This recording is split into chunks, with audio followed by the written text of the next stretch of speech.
for many years, and I've seen the Eindecker up at Oshkosh. This is the first time I've actually seen one down here at Sonic. I had it here last year, but this year is the year that I was able to fly it. Now, how did you build this airplane? Like, is this something that you designed yourself and built yourself, or how did you get a hold of it? No, this is considered a materials kit, and it's for Robert Bosley Design from Airdrome Aeroplanes, and they're based in Holden, Missouri.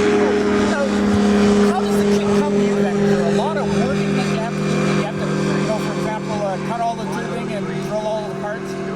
The tubing all comes straight. You have to build your wooden bucks and bend your tubes. It does come with their gussets. You have to drill up your gussets. And now, this kit in particular was an older kit. All the gussets were square. I had to trim them.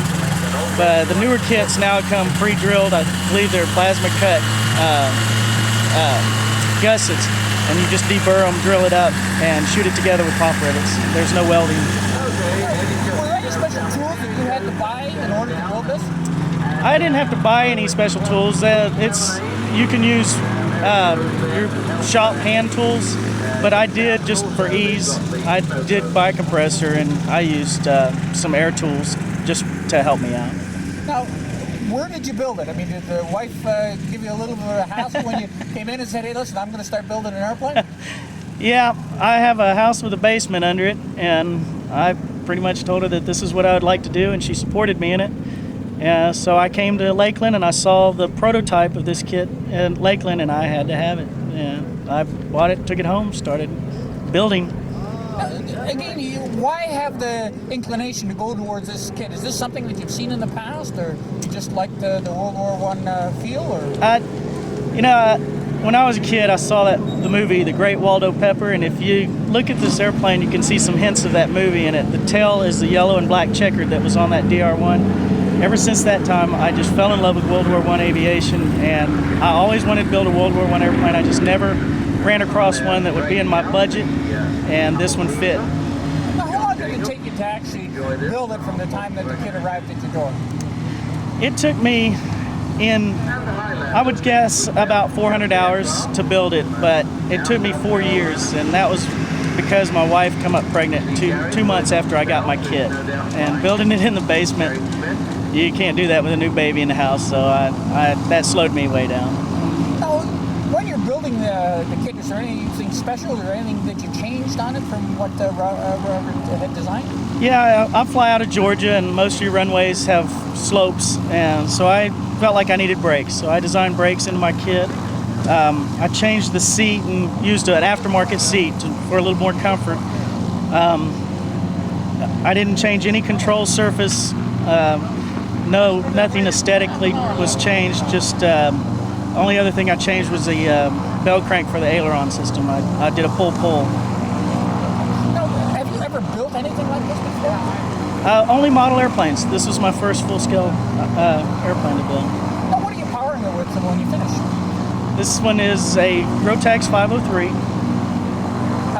The belt drive or gearbox on it? This one has the 2.581 gearbox. What kind of performance would you get out of this? Looks like a real homesick angel when I saw it flying yesterday. It cruises, my high-speed cruise is 70. I cruise usually between 65 and 70. What would the climb rate come in at? I'm guessing the climb rate's around 9 to 1,000 foot a minute. And you land pretty slow on this. I mean, you hardly touch the wheel there yesterday. Yeah, its landing speed's right around 30.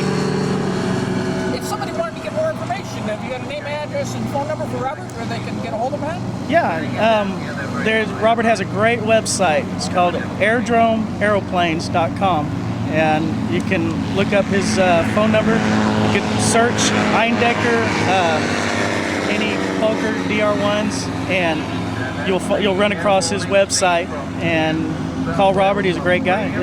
He helps you out as much as he can. What were the manuals like and the assembly instructions and stuff like that? It came, this particular one, it came on a basic set of plans. There's mostly drawing and dimensional. Any help that I needed, I just called Robert, and Robert was very quick to send me parts that I needed if I didn't. Like they had bent a part with a forklift when they were taking it off their truck, and he quickly sent me another part I needed, no charge, and very easy to deal with, and very quick to give you information when you ask for it. Now, you're not just saying that because you're going to England with him or something like that, eh? You know, boy, I wish I was on that trip. That would be sweet. No, we don't talk much. I live in Georgia. He lives in Missouri. And after I got my plane done, the only time I see him is here at Lakeland. Thank you very much for your time. Sure.